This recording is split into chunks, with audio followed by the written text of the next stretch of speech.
been a while since we did an update on the drift car build.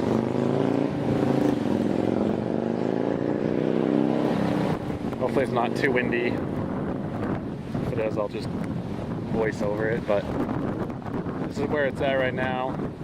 In the meantime, we took all the old parts off of this car and put them on that red car and got it sold. So now all the attention will be on this car, which will be the drift build. But as of right now, we put the coilovers on the back and on the front. My friend gave me the modded knuckles, extended tie rod ends off of this in trade. And so now all that is on this. So we need to do the brakes, we need to do the hydro e-brake, and most importantly we got to do the engine, tranny, and turbo kit. It's on Sentra SER. I think they're Spec V wheels. I think it looks pretty good. That is the rear end. That's lowered as much as it'll go. Tucks it pretty well. And then the front, I think, can go lower, but it'll sit lower once there's actually an engine in there.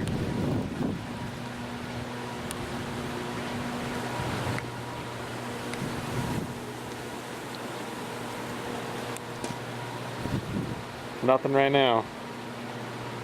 I ordered motor mounts. As you can see, these ones are completely ruined. So we got motor mounts, we have a tranny mount. I ordered new sway bar end links and tie rod, or boots for the steering. Go in and see the motor still sitting in the garage.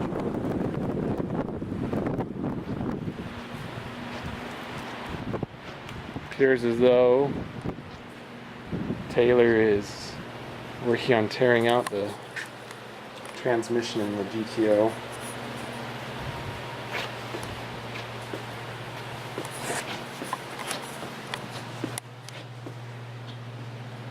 Here sits the motor. So I was gonna wait for Taylor to show up. We'll decide what we're gonna do.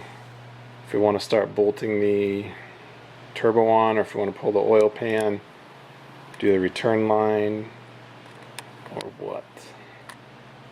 It's all sitting over here still though. I know you guys are waiting for updates on it, and had a couple people ask. Yes, we're just going to run the stock injector, stock ECU, as CX Racing claims you can do. And if it blows up, I have a spare motor, but we're going to give it a go and see if what they claim is possible is actually possible.